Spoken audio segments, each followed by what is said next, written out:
स्वतंत्रता तो नहीं आई, क्योंकि स्वतंत्रता का मतलब होता है स्वतंत्र। स्व माने अपना, तंत्र माने व्यवस्था। जब तक हम अपना तंत्र नहीं बनाए कैसे स्वतंत्र हो? तंत्र तो अंग्रेजों का ही चल रहा है। अब अंग्रेजों का तंत्र चल रहा है तो लूट वैसे ही चल रही है जैसे अंग्रेजों के जमाने में थी। अंग्रेजों ने 250 साल में 300 लाख करोड़ लूटा। अब 63 साल में ये जो काले अंग्रेज बैठ गए इस देश में, उन्होंने टैक्स लगा लगा के आपसे 258 लाख करोड़ लूट लिया है।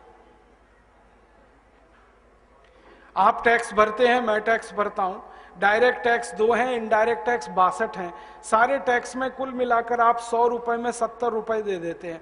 माने 100 रुपए की आमदनी में 70 रुपए टैक्स में चला जाता है। ये टैक्स इकट्ठा होकर सरकार के हाथ में आता है। एक साल का कुल टैक्स 20 लाख करोड़ है आज। केंद्र सरकार का, राज्य सरकार का, नगर पालिका का कुल 20 लाख करोड़ के टैक्स में 17 लाख करोड़ हर साल लूट जाता है। ये सरकार के आंकड़े हैं, मेरे नहीं।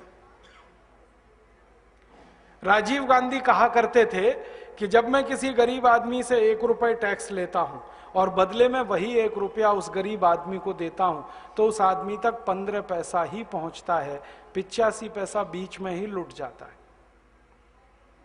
ये आज की कहानी है। माने 20 लाख करोड़ का हम टैक्स भरते हैं, 17 लाख करोड़ लुट जाता है। अब ये लुटकर कहां जाता है?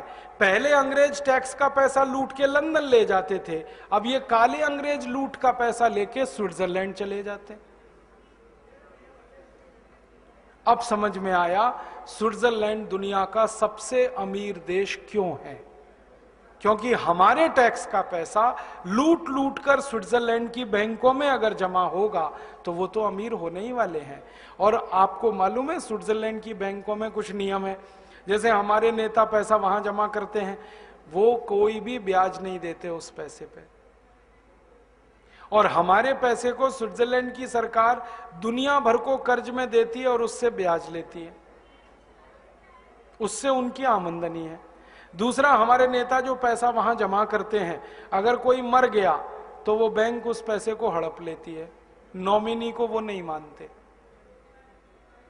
और तीसरा, हमारे नेता कितना भी पैसा लेके जाएं स्विट्जरलैंड की बैंकों में, कभी मना नहीं करते जमा करने को। रात के 2 बजे भी जमा कर लेते, कभी भी चले जाओ, 24 घंटे काम करती हैं बैंकें।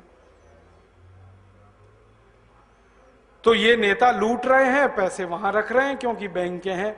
और अभी पता चला कि स्विट्जरलैंड दुनिया में एक देश है जहां काला धन जमा होता है। ऐसे 70 देश और हैं दुनिया में जहां काला धन जमा होता है।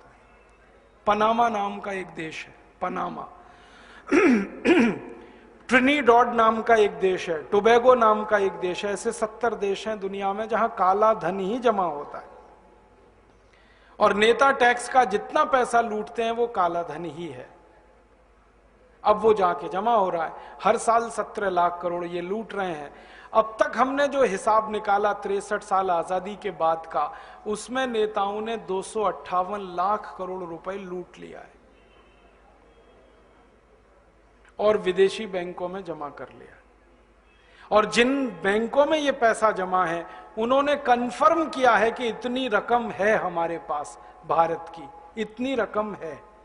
स्विस बैंकर्स एसोसिएशन ने स्वीकार किया है कि उनके पास भारत का 72 लाख करोड़ रुपए है। पनामा देश ने स्वीकार किया, ट्रिनिडॉड ने स्वीकार किया, टोबैगो ने स्वीकार किया, और इन सब देशों की रकम जोड़ी है तो 258 लाख करोड़ है। अब कहानी समझ में आती है कि आजादी के 63 साल में देश के विकास के लिए जितना खर्च हुआ वो तो लुटकर विदेशों में जमा हो गया, इसलिए विकास नहीं हुआ इस देश का, इसलिए गरीबी है इस देश, इसलिए भूखमरी है इस देश। अंग्रेजों के जमाने में गरीबी भूखमरी आई क्योंकि अंग्रेजों ने लूटा। अब आजादी के बाद गरीबी भूखमरी आई क्योंकि काले अंग्रेज लूट रहे हैं। और कैसे कैसे लुटेरे हैं हमारे देश में। एक मधु कोड़ा नाम का व्यक्ति है, झारखंड में 2 साल के लिए मुख्यमंत्री बना और 2 साल में उसने 5600 करोड़ रुपए लूट लिया। पकड़ा गया तो 5600 करोड़ लूटा।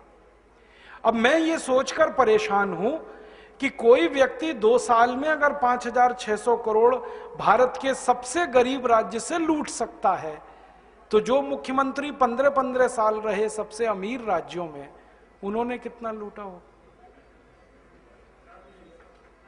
बस अंतर इतना है कि मधु कोड़ा का पता चल गया है, बाकी का थोड़े दिन में पता चलेगा। और मधु कोड़ा तो मुख्यमंत्री स्तर का नेता है, इसके ऊपर